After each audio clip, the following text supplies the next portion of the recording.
So magandang umaga, magandang tanghali, magandang hapon, magandang gabi sa inyo pong lahat.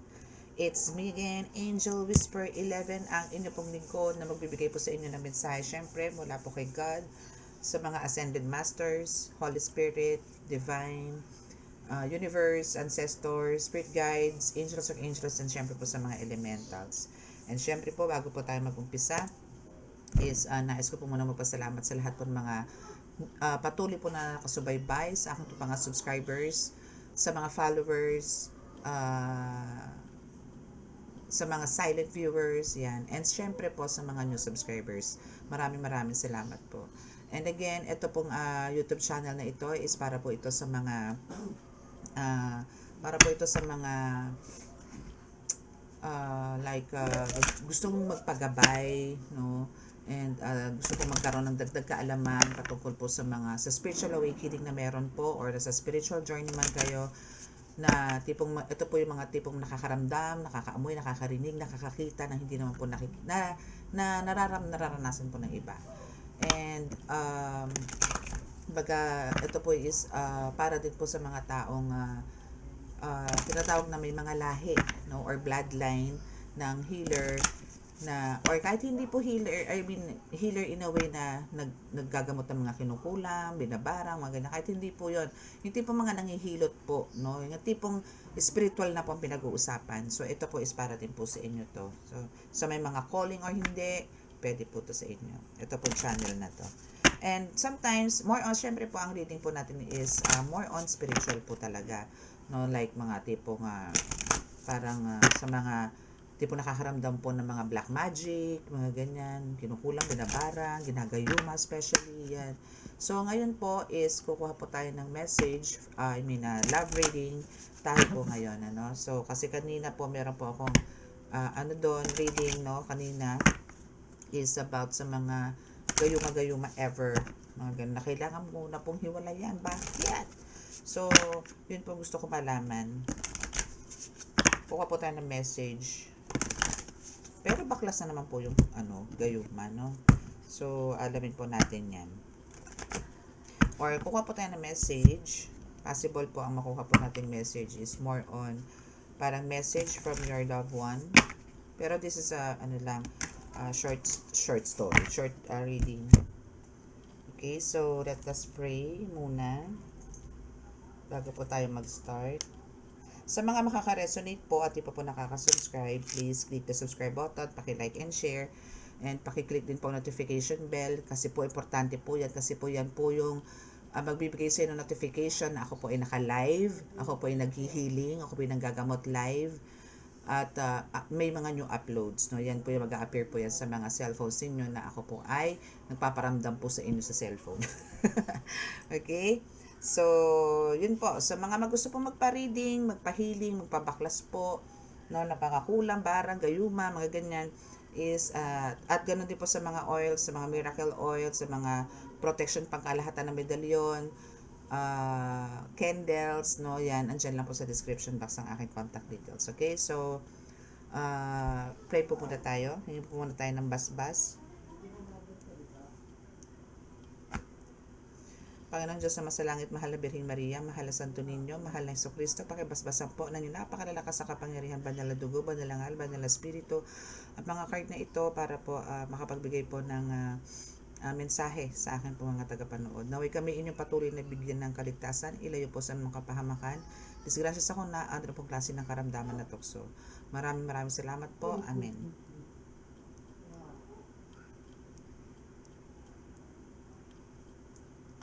Okay. So, let's start. Pero bago lahat, syempre, kailangan ko po munang cleanse.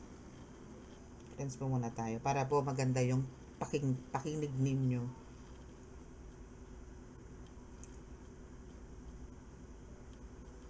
Tagal nga lang to i-burn. Matagal bago umapoy.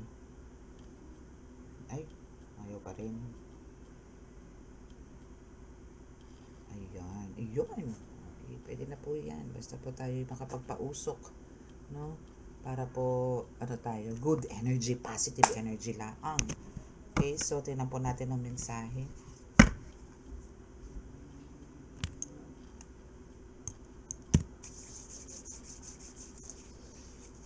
Okay, sorry po ha, hindi ko pa po na-edit yung description box kasi po nag-promise po ako yesterday na send po ako, maglalagay na po ako ng address doon para po sa mga gustong mag-walk-in, para po magpagamot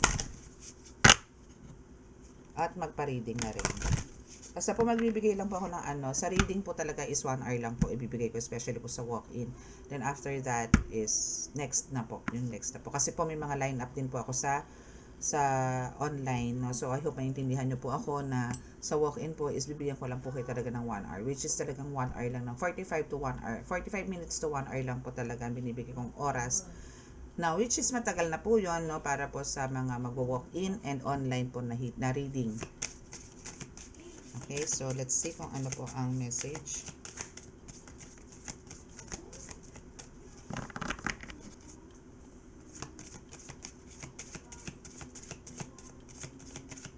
Ancestors, please give me some message. Vacation. Wow. Okay, so for some of you will be traveling soon.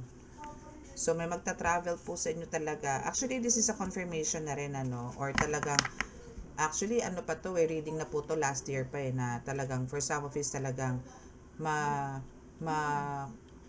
isa katuparan niyo po yung pagta-travel. Hindi man po to labas ng bansa, possible po na meron kayong mga gustong puntahan na talaga pong bakasyon na tinatawag, na talaga mag-i-empake kayo para lang magbakasyon, no, para lang mag-relax, para po mag-unwind, para po makahinga, no, at makalimutan sandali ang mga bigat na problema. Ganun. Okay? Yung parang tipo mga kahit ilang araw lang makawala ka, no? I mean sa problema, sa stress, ganun. Okay? So, okay.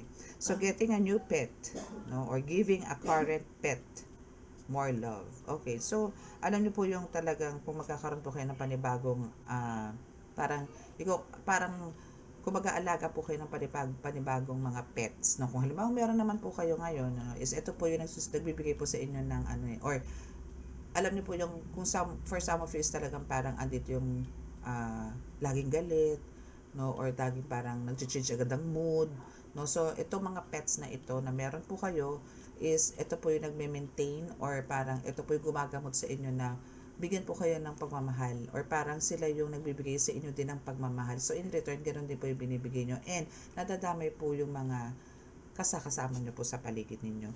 And also, ang kailangan po, no, is sinasabi rin po ng mga ancestors na kailangan nyo pong magkaroon, no. Alam nyo, alawang beses na to na ito yung ginamit ko this year, no, is parang ini-encourage po kayo na magkaroon po ng new pet, no. Kailangan nyo po mag-alaga ng panibagong alaga. Ganun. Siguro kailangan nyo po mag-ampon or bumili ng panibagong alaga sa inyong bahay, or alagaan nyo po. Ganun. Okay, so we have the sexuality here. So someone is still figuring themselves out. So maybe parang for some of you, no, is andito yung parang 50-50. Meron na naman kayo binabalanse, or meron na naman kayo iniisip na masyadong parang gumugulo ng isip ninyo. So kailangan po dito talaga is hingi po kayo ng guidance kay God na ibigay po sa inyo yung mga tamang decisions, no? And there's also a narcissist here. There's a narcissist. Someone is too full of themselves. Oh, ganyan naman talaga, mga loko-loko naman talaga yung mga narcissist eh. Kasi sila, ang tingin nila sa sarili, sila na yung magaling, kayo mali. No, parang alam niyo yung tipong kayo wala na ginawang tama, sila na lang ang mali. Sila na magaling, yung ganon, no? At sila lang yung tipong parang feeling nila sila yung biniyayaan ng bonggang-bongga, yung mga tipong ganon. Pero ang totoo, yung mga iyan is mga makasarili yan, na wala nang inisip kundi ang sarili, na lumigaya sa buhay. Ganun, yan po sila. No, and your person, no, is also a narcissist. No, your person is a narcissist. So give it time. So every time in divine timing, let things flow. So sa ngayon, kung meron man po kayong mga nararanasan na medyo tingin nyo po is nabibigatan po kayo sa mga taong nakakasalamuhan ninyo, especially sa person mo, parang wait kayo dito sa God's perfect timing na ibibigay sa inyo if need na ba talaga to i-let go o i-hold or parang magstay kayo dito sa taong to, no? So, pero for me, ang gawin niyo po dito is keep on praying. Kung medyo parang tingin niyo pabigat sa inyo ang taong to at hindi naman siya dating ganun, no? Parang there's biglang nagkaroon ng changes sa kanya lang or maybe because of parang depende po sa nakakasalamuhan niya, maybe na-adapt niya, mga ganon. So, pag-pray niyo po na ibalik yung dating siya or maliwanagan po siya sa mga pinagagawa niya na hindi naman niya po dating ginagawa is ngayon ginagawa niya at ikaw ang apektado. Okay? Ayan, katulad dito, patience, no? So, ang kailangan lang po natin talaga, syempre, kung may mga ganito po tayo na-encounter na tayo, especially po sa mga into relationship, no, is kailangan po talaga ng patience. Kasi, hindi naman po talaga po pwede magsama yung sa isang relasyon or sa kahit po sa mga mag-asawa, yung parehong mabait, no, parehong babae, parehong malikot, mga tipong ganyan. Yung isa po dyan is mabait, yung isa po is hindi. Isa po sakit sa ulo, yung isa naman is sige po ang bigay. Mga tipong ganon. So, ang kailangan lang po dito is, kayo po ang nasa katinuan ng pag-iisip, kayo po yung mas nakakaintindi. So, better po na kayo po ang parang mag-guide sa kanya or magbibigay po ng kaliwanagan sa kanya. So, maybe through words of wisdom is pwede nyo po itong i-share sa kanya or kausapin siya or gumawa po ng ibang way no, para po siya mauntog at maliwanagan sa mga pinagagawa niyang kabaluktutan. Ganun lang po. And we have the caution. Find out more information. Don't overwork yourself. Okay. So, parang medyo parang huwag ka masyadong subsub. No? Huwag ka masyadong subsub sa trabaho or parang huwag mo ring dibdibin no, yung sarili mo just to know or parang to think na kung halimbawa ang person mo dito is parang there's something na naman na stupidity na nagaganap. So, better na ask some, again, guidance and pray na maging smooth ulit, no? And wala nang pwede pang parang magbigay pa ulit ng another trial sa inyo, especially sa relationship. Pero kung ito po is about sa spiritual, no? Is parang, for sure kailangan mong mag-research or kailangan mong mag-meditate, no? Meditation again is a very important po sa atin sa spiritual para po makakuha po tayo ng message or informations from God, no, from universe, kung ano po yung mga dapat natin gawin and para po sa awareness na rin po natin. Yun lang po kasi pwede makatulong sa atin, wala na pong iba meditation po talaga. Yung pakikipag-communicate po sa kanila and ipapasok po nila yan sa dreams or sa vision po natin or maybe sa mga nangyayari po sa kapaligiran. Kailangan nyo lang po talagang mas maging parang active or parang attentive pala yun, no? Okay, so here it is. So for some of you now is andito po yung talagang may love spell, no? So for some of you is may love spell, my goodness, not good, no? And talagang parang ito is yung third party na gumagawa ng love spell po sa inyo sa inyo po as a couple, no, is andito yung talagang alam niyo yung tipong kung eto man is yung past person pa ng person mo, no, ng partner mo na talagang continuously gumagawa ng love spell na keep on doing to, pero andito naman po yung nababaklas pero bumabalik or maybe naghahanap na naman to ng ibang way. Alam niyo po yun, naghahanap siya ng ibang way, kumakausap ng ibang mga manggagamot na para po gayumahin ulit itong person, para po bumalik sa kanya. Yung mga tipong ganon. So, ang kailangan nyo lang po talaga dito, since kayo po is, kung halimbawa kayo po is mga healer na dati na po kami ginawang actions dito, is i-continue nyo lang po, huwag nyo po ikakat. No, dire-diretso lang po. Mura naman po kandila no, yung maliliit lang naman po kandila gagamitin nyo dito. So, continue nyo lang po yan. Or prayers, no? Prayers po talaga is the best na wag nyo po kakaligtaan na banggitin yung mga dati nyo pong dinasal na para po kayo magkaayos po muli nitong person mo at di na po muling tablan ng mga gantong love spell. Okay? So, now is andito yung no and it's not the right time. So, it's not the right time na parang kailangan nyo pong parang iwan, mga ganon, or parang andito iwasan itong person po ninyo, which is under love spell. Actually, yung love spell po kasi is dalawa po kayo dito na paghihiwalayin.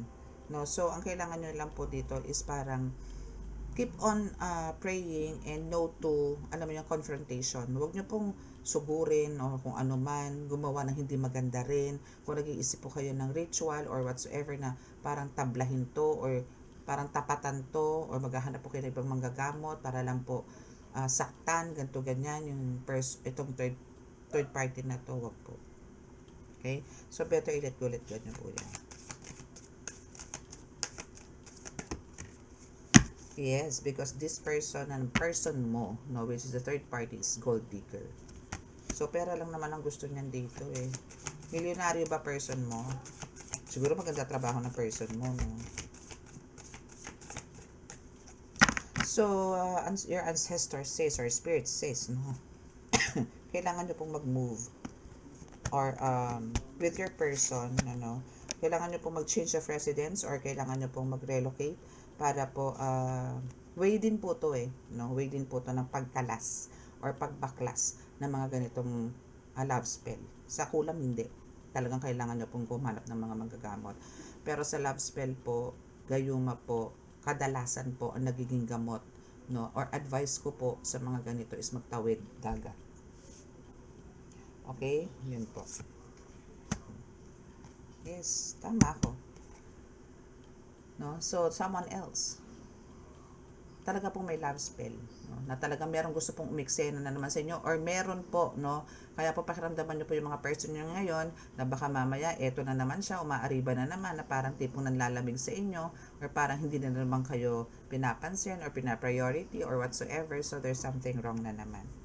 And ito is a love spell po ulit. So, ibig sabihin, meron pong gumagawa dito sa person ninyo, sa partner ninyo na gayuma. Okay? So, mas maganda po talaga is yung tipong agapan nyo po. No? So, kung meron po kayong gustong pabaklas, so, andyan lang po sa description box ang aking contact details. So, kontakin nyo lang po ako para po baklasin natin yan. Okay? So, let's see kung ano pa.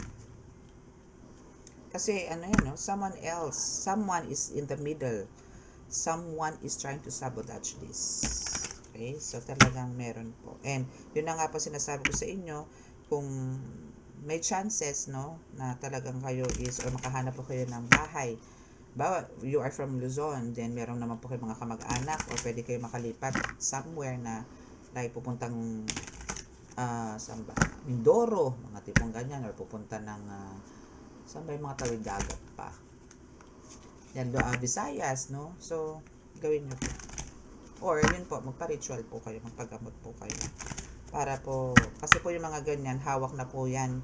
Wala na po sa matinong pag-iisip yan. As in talagang parang pagka nakita kayo niyang mga yan, ng person mo, no, is parang yamot na yamot sa inyo po yan, galit na galit. Na tipong, dinig pa yung naglilihi na ayaw ng amoy mo, ayaw makita kahit anino mo, ganyan. Okay? Okay. So, tapos na po tayo sa mga love spell, no? Tapos na po tayo. So, dito na tayo sa isang deck, which is, dito naman yung for some of you naman po talaga is willing naman po talaga to marry you, no? Or talagang andito po yung, or maybe, no? Pwede ko naman po din siya i-connect dito sa first deck natin na kahit na po, at kumbaga may mga plans po kayo na kayo po maybe is ikakasal, or for some of you is kasal. Okay? Pero itong taong to, itong person mo na ito, isang gusto nito, ikaw talaga makasama niya lifetime. Pero talaga pong hindi po natin may iwasan yung mga ganito eh, yung mga gayo-gayuma. Ang dami po kasi, ang dali po eh. Actually, ang gayuma po is napakadali. Pero ano po to ha, black magic po to ha. Hindi po to magandang gawain. Okay? Sa mga gusto po magpagayuma dyan, again, hindi po ako naggagawa ng gayuma. Never. Hindi po ako sang-ayon sa gayon. Kasi po, pamumuwersa po yan ng damdamin ng tao, ng isip ng tao. Pamumuwersa po yan. Okay? Black magic po yan. So, yun. Pero gusto nitong person mo na to is talaga ikaw makasama. It's just that, karon lang po ng ganito. Or maybe for some of you, is siguro meron sa inyo dyan, ikakasal na lang, biglang umurong. Kasi may nanghimasok. Meron po nagawa ng love spell para lang po kayo ay sirain kung ano man yung plano nyo sa wedding day ninyo. Mga tipong ganon. or mga kahit tipong ano pa lang ang tawag doon, engagement, no? Okay, so now nandito po yung unappreciated. Okay? So ngayon, parang ang tingin nyo ngayon sa person ninyo is hindi po kayo, wala pong pagkikare sa inyo, wala pong pakialam sa inyo, wala na pong oras sa inyo, no? Yun po yung mga mga signs, no, na tingnan po ninyo kasi hindi naman po siya dating ganyan. Alam niyo po yung parang biglang sa isang pitik ang daming pinagbago na hindi man nagdahan-dahan, na parang wala mo lang paramdam, pero bigla na lang na isang araw bilang parang umuwi nga sa inyo, nagkikita nga kayo, pero yung utak niya lumilipad or laging tulala, no? Yan yung pakiramdam mo ngayon. Okay? And, okay. So, andito yung parang hindi mo siya basta-basta maiwan. Why? Because of, kino-consider mo tong person mo na irreplaceable, no? Na kumbaga, andito yung before kasi na wala pa siyang ganitong mga tama, no? Itong mga love spell na to, no? Na talagang wala pang sumasabotahe sa relasyon ninyo, no? Is andito po yung talagang siya na yung matatawag mong ideal man or ideal woman, no? Na talagang nasa kanya na lahat. Nasa iyo na ang lahat. Ganun. Okay? Pero yun nga, bigla nagkaroon ng pagbabago, may naglaso ng utak at isip niya. So, bigla na lang parang alam mo yun, yes, oh, see? We have the shadow. No? So, ibig sabihin po, andito po rin yung talagang parang ngayon is andito ngayon yung parang magiging thankful to soon, no, sa inyo itong person ninyo kasi malalaman niya na in the end, no, na parang or medyo parang humihina, no, sabihin na natin humihina minsan yung visa or maybe ilang araw itong hindi nagkita itong person mo which is yung gumagawa yung third party, so hindi siya nakakargahan. So andun po yung nagkakaroon ng parang alam niyo yung tipong expiration. So na ngayon na nangyayari, sumihina. So andito yung parang nagigising siya sa mga ganitong pangyayari. Yung mga tawag doon, dasal, mga ganon. Okay, so now this is the revealing, this is the revelation, na talagang meron din siyang gustong sabihin sa'yo na totoo kung ano man ang nangyayari sa kanya or kung ano man ang meron sa kanya, no? Siguro, pero may mga fear siya. Okay, and also andito yung I need more to think. Okay, so itong I need more to think naman is kumbaga andito ka na no, na parang you lose hope, na parang kasi siguro kahit na alam mo na siya is under love spell, is parang minsan sasagi rin sa'yo na hindi, ayaw lang talaga sa hindi, niloloko ko nito. Ganun po yun. No, so parang kasi palibhasa po, dalawa po kayo ditong binibira nitong love spell na to. So ang thinking mo dito talaga is parang wala tong gayuma. Ang iisipin mo dito is talagang ikaw is biktima. Pero ang totoo po, pagka ganito pong may mga gayuma ang mga person ninyo, huwag po kayo makagalit dito kasi po mga biktima po yan. Wala po sa katinoan yung mga iyan. Lalo na po pagkakasama na po yung third party. Kasi kung ano-ano po ipapakain yan, ipapainom yan, ganon. Or worse, dadasalan po yan, harap-harapan, bubugahan, mga ganon. Okay?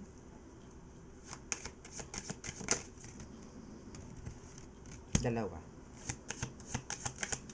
Yes. So, andito ngayon yung I'm trying to move on. So, ang kailangan mo lang talaga dito is move on or parang move forward pa rin. No, wag kang parang mag-stick or ilagay yung sarili mo sa ganyang stuck energy. Kailangan mo ding i-release yan kasi nga, or do some actions, no, para ma-save mo yung relationship niyo. Especially po kung halimbawa may involved na po dito yung tipong kasal po kayo, may mga anak po kayo, nakakaawa naman. Okay? So, yes, so you're hurting each other. There's a damage, no? Kasi syempre, maybe for some of you na hindi pa alam to, no? Hindi pa alam to na may mga karga ang mga person nyo. But right after this reading, pakiramdaman nyo na po yung mga persons ninyo, no? Para po malaman ninyo kung ano po ba talaga ang meron sa kanya. Obserbahan nyo po. Okay? Then, kung gusto nyo pong ipabaklas po yan, but then, ako po ay nagbabaklas naman po ng mga ganyan, pero may procedure po akong ginagawa para po malaman ko na kayo po talaga isang mga legal partners. Okay? Hindi po yung mga tipong kayo po yung parang mga third party tapos ang gusto nyo mangyari is ihiwalay ko doon sa legal wife or legal husband. Hindi po. No? So, kaya po sa ganito po, pag ako po yung nagbabaklas, I'll make sure po na kayo po yung mga legal na partner ng mga, ng gagamutin ko po. Okay? So, that's your reading for today. So, again, sa mga naka-resonate po at di po nakaka-subscribe, please click the subscribe button, paki-like and share, and click the notification bell para pa-update kayo lagi sa ating reading. Okay? So, close your eyes po para po sa ating healing.